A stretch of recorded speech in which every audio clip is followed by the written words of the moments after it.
Alright, Flat Plane Fool here with another morning commute, and I'd like to talk about the new Ford Bronco a little bit, or the up-and-coming Ford Bronco. Now, again, I've made a couple complaints in earlier videos about how Ford seems to keep doing this like 2-year launch model where they tease something over 2 years before they actually release anything. And to be honest with you, it's getting a little bit obnoxious. I have a feeling I may be borderline bored with the Bronco before I even actually see one in a store or for sale. So my opinion on the Bronco is that it's got to be really good, otherwise it's just going to be a flop. The new Ranger chassis is a good chassis, but it's old before it was even released to us. So if you watch any of the small truck comparisons, it doesn't really fare well in any of them. So that being said, if you base a Bronco off the same chassis, it's probably not going to fare that well either. The thing that I'm most concerned about is that they're just going to carry over the EcoBoost 2.3 4-cylinder engine into the Bronco, and if that's the case, they're probably not going to do very well. You're targeting a group of people that are by nature enthusiasts with this Bronco. You already have the Explorer and the Escape and the Edge and all these other SUVs to target everything else that's not an enthusiast. So you really need to come strong and provide the horsepower that an enthusiast is going to look for in a vehicle. So that's my biggest concern. If you come out in this Bronco with a 2.3 liter and 250, 275, 300 horsepower, it's not going to sell very well. I, being a manual transmission lover, would love to have something like this with a manual transmission, but I don't expect that to happen either. To be honest with you, I'm not expecting very many manual transmission vehicles in the near future. So I hope they end up putting at least the 2.7, maybe the 3.0 or 3.5 EcoBoost engines in there. It'd be neat if they just put a Coyote in there just to get the V8 sound and rumble in a small SUV. That would be pretty cool. I doubt it'll ever happen.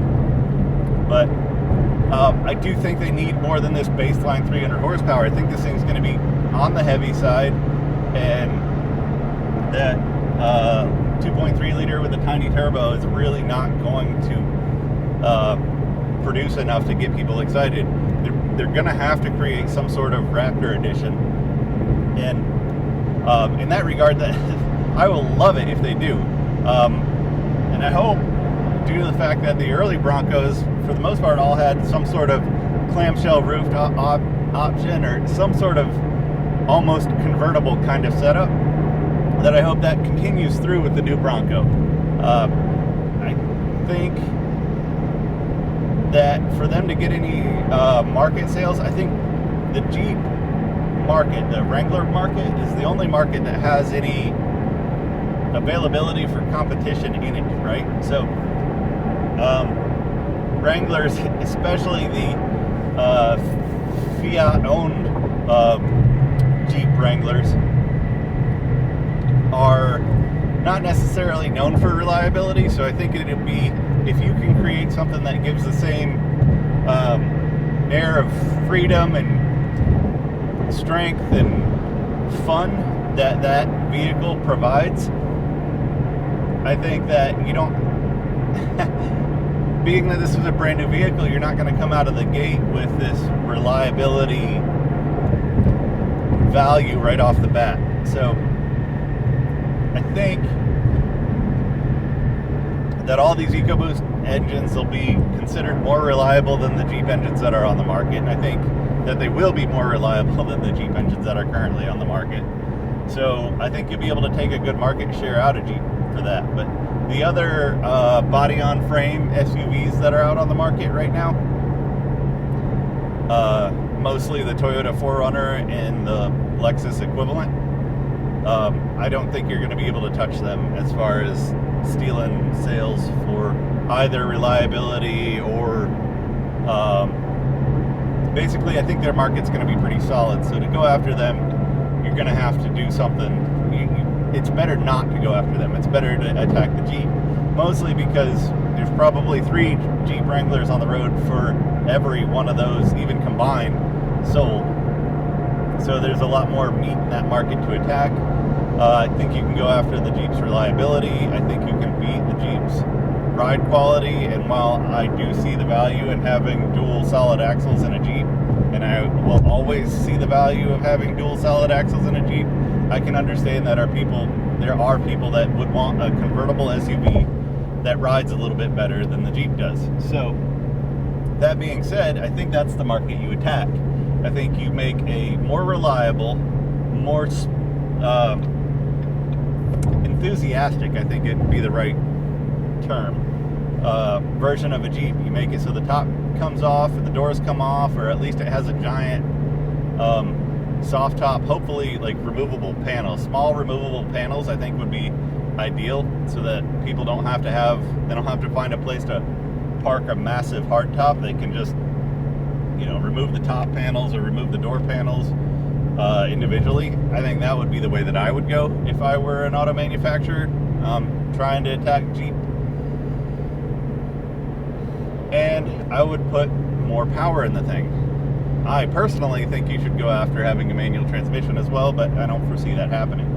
So if you come out with 350 horsepower in a EcoBoost 6-cylinder, and you really need to get the 6-cylinder in there just because the 4-cylinder sounds terrible. As much as I want to say otherwise, and I know it's a good motor and I know it's efficient, but it just sounds awful. And let's be real with that. And maybe you could either do an electric or a hybrid drivetrain. I could see you going after something along those lines, so somebody can have an efficient convertible to drive to work every day. So I think that's the market you attack with this thing, but I still think that by the time the Bronco is actually released, we're going to be sick of it. With Ford's current teaser marketing that they're going through right now, I can't keep interest in a vehicle long enough for it to get released. By the time the GT500 was released, I was bored with it already, and no matter what they said, it was going to be a letdown. Now, ended up being too heavy and only available with an automatic transmission, so it really fell off my radar with that. But I don't know.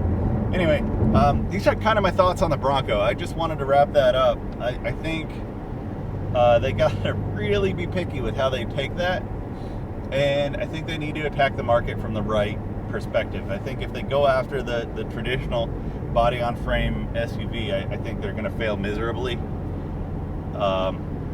But I think if they attack the Wrangler specifically, I think there's room in that market for an alternative vehicle. And I know people have attacked that market in the past and just not really done that well, but it's always been with some sort of halfway kind of vehicle that nobody could really get behind. So if you make it so